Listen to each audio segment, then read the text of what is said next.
బరువు ఉంది, చాలా బరువు ఉంది అక్క. ఇక్కడ చూస్తున్న ఈ తాబేల్ని మా పిన్ని వాళ్ళ ఇంటి దగ్గర షాప్కి వెళ్ళి వస్తూ ఉంటే రోడ్ మీద వెళ్తూ ఉందనేసి ఇంటికి వచ్చి చెప్పింది మాకి. తాబేల్ని నా కూతురు చూసిన అంటే నా కూతురు ఆల్రెడీ చిన్నగా ఉన్నప్పుడు 1 ఇయర్ అప్పుడు చిన్న తాబేల్ని పట్టుకుంది. అది యూట్యూబ్లో పెట్టాము చిన్న షార్ట్, దాన్ని డిస్క్రిప్షన్లో ఇస్తాము చూడండి. పెద్దది ఎలా ఉంటుందో చూపిద్దాం. అలాగే మా ప్రేమ్ కూడా వచ్చాడు, తను కూడా చూస్తాడనేసి పట్టుకున్నాము. అలాగే రోడ్ మీద వెళ్తుంది, అక్కడ ఏం వాటర్ సౌకర్యం కూడా ఏం లేదు. బాగా ఒట్టిగా ఉంది అది. అంటే ఎన్ని రోజులైందో దానికి నీరు దగ్గర ఉండి అనేసి దాన్ని నీళ్ళున్న ప్రదేశంలో వదులుదాం అనేసి పట్టుకున్నాము. దాన్ని మా నిషి, మా పిన్ని అందరూ చూశారు. అర్రే ఏమి ఇది ఇలా ఉంది, అసలు దేవుని సృష్టి ఇలా ఉంటుందా, దాన్ని చేయడానికి దేవుడు ఎంత ఆలోచించి ఉంటాడో అనేసి మాకు కొంచెం ఆలోచన కలిగింది. ఎందుకంటే సండే మేము చెప్పిన లెసన్ వచ్చేసి దేవుని సృష్టి గురించి. జంతువుల్ని ఇంత ఇదిగా చేశాడంటే మన కోసం దేవునికి మనం థ్యాంక్స్ చెప్పచ్చు. అది నీళ్ళలో వేసిన వెంటనే ఈత కొడుతుంది. దానికి అసలు ఎవరు చెప్పారు ఈత కొట్టాలనేసి ఆలోచనలన్నీ ఏవేవో ఆలోచనలు వచ్చాయి. చూడండి అసలు ఎంత హాయిగా ఈత కొడుతుందో. మళ్ళీ దానికి ఊపిరాడడం లేదని పైకొచ్చి ఊపిరి తీసుకోవడం ఏమి. చిన్న పిల్లలైనా కానీ పుట్టిన మన బిడ్డలు పుట్టిన వెంటనే పాల కోసం ఎంపర్లాడతారు కదా, అదే ఆశ్చర్యం వేస్తుంది. వాళ్ళకి అసలు ఎవరు చెప్పారు పాలు తాగాలి, అలా తాగాలి అనేసి. దేవుడు చాలా గ్రేట్ అనిపించింది. నా కూతురు ఈ తాబేల్ అనేసి చాలా యాక్టివ్గా ఉంది. కానీ దాన్ని పట్టుకోవడానికి నిషి అయితేనేమి, మా ఆయన అయితేనేమి, ప్రేమ అయితేనేమి చాలా భయపడుతున్నారు. ప్రేమ అయితే ఏం భయపడడం లేదు, ప్రేమ కన్నా పట్టిద్దామంటే వీళ్ళు ఒప్పుకోవడం లేదు. అరే ఇంకేం చేయాలి లైఫ్లో, మళ్ళీ అది మనకు కనిపిస్తుందో కనిపించదో నాకైతే తెలియదు కదా.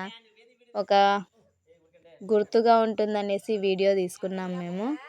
ప్రేమ్ పక్కన పెట్టి ఒక ఫోటో అన్నది ఇద్దామన్నా కానీ వీళ్ళు ఒప్పుకోలేదండి. ఎంత దారుణం.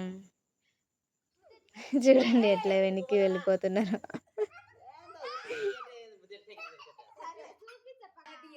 నేనైతే పెంచుకుందాం అనుకున్నాను తాబేల్ని. కానీ దానికి ఫుడ్ ఏం పెట్టాలి ఏంటి, మళ్ళీ ఒకవేళ దానికి ఏమన్నా హాని కలిగితే అది చూసి తట్టుకునే ఓపిక అయితే నాకైతే లేదు. ఎందుకంటే చిన్నప్పుడు మామ కుక్కల్ని పెంచేటోడు, అవి చనిపోయినప్పుడు చాలా బాధ వేసేది.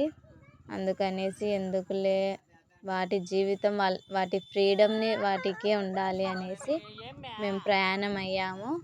నీరున్న ప్రదేశానికి వెళ్తున్నాం. అక్కడ నీరు కంపల్సరీ ఎప్పటికీ ఉంటాయి. ఆ నీటి దగ్గర వదిలేస్తామని బైక్ మీద నేను, ప్రేమ, మా ఆయన, నిషి వెళ్తున్నాము బకెట్లో పెట్టుకొని. మాకు అది నైట్ 8 o'clockకి ఇంటి దగ్గర పట్టుకుంటే మేము ఒక 1 hour అంటే దాంతో ఎంజాయ్ చేసాము. 9కి దాన్ని ఫ్రీడమ్గా వదిలేసాము.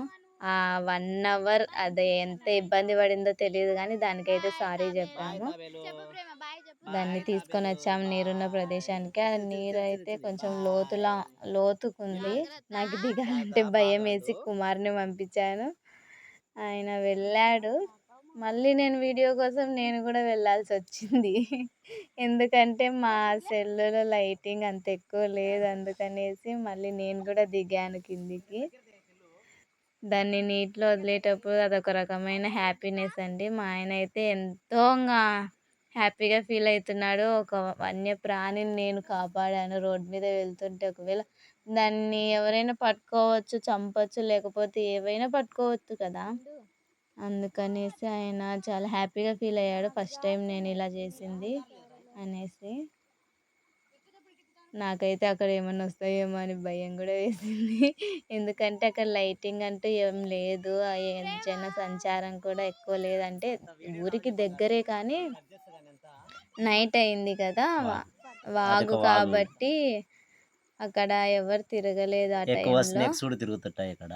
కానీ అక్కడ ప్లేస్ అంతా భయంకరంగా ఉంటుంది. కానీ మొత్తానికి దాన్ని కాపాడనీకే మేము దాన్ని అక్కడ దానికి ఫ్రీడమ్ కోసం అని చెప్పి ఇలా ప్రయత్నం చేసాము. సో మొత్తానికి మనము వన్యప్రాణులను కాపాడాలి అన్న ఒక ఆలోచనతోనే ఇలా ఎవరికి ఏది కనిపించినా కానీ దాన్ని మనము చంపకుండా దాని యొక్క స్వేచ్ఛలోకి మనం తీసుకెళ్తే చాలా హ్యాపీ అండి. నిజంగా ఒకరికి హెల్ప్ చేస్తే ఆ యొక్క హ్యాపీనెస్ అనేది ఎంత ఉంటుందో అంత ఉంటుంది. సో నేను దాన్ని వాటర్లో వదిలినప్పుడు అది కొట్టుకొని వెళ్తుంది అనుకున్నాను దాని యొక్క ఫోర్స్కు, కానీ అదైతే దానికి ఎదురుగానే వెళ్తుంది అనమాట. కానీ మా మిస్సెస్ చెప్పింది చేపలు ఉడక ఇలాగే ఎదురెక్కి వెళ్తాయట నీటికి. సో ఎందుకో దేవుడు వారికి అంతగా జ్ఞానం ఇచ్చాడు అనిపించింది. నిజంగా చాలా హ్యాపీ. సో మొత్తానికి దాన్ని వాటర్లో ఇడ్చినప్పుడు అది ఎదురెక్కి వెళ్తుంటే అది కూడా కొంచెం వీడియో తీసుకున్నాము లైట్ వేసుకుని మరి. సో చివరికి దానికి బాయ్ చెప్పాము. సో మొత్తానికి మా యొక్క ప్రయాణానికి మేము మరలా వెళ్తూ చివరిగా ఒకసారి బాయ్ చెప్పి మొత్తానికి మా కూతురు అలాగే నిసి మా భార్య అందరం కలిసి దానికి బాయ్ చెప్పి దానికి వీడుకోలు చెప్పాము. సో ఈ వీడియో మీకు నచ్చినట్లయితే కనుక లైక్, షేర్, సబ్స్క్రైబ్ చేస్తారని ఆశిస్తున్నాము. మా ప్రేమ యూట్యూబ్ ఛానల్ను సపోర్ట్ చేస్తారని ఆకాంక్షిస్తున్నాము. Thank you for watching. Thank you for every one.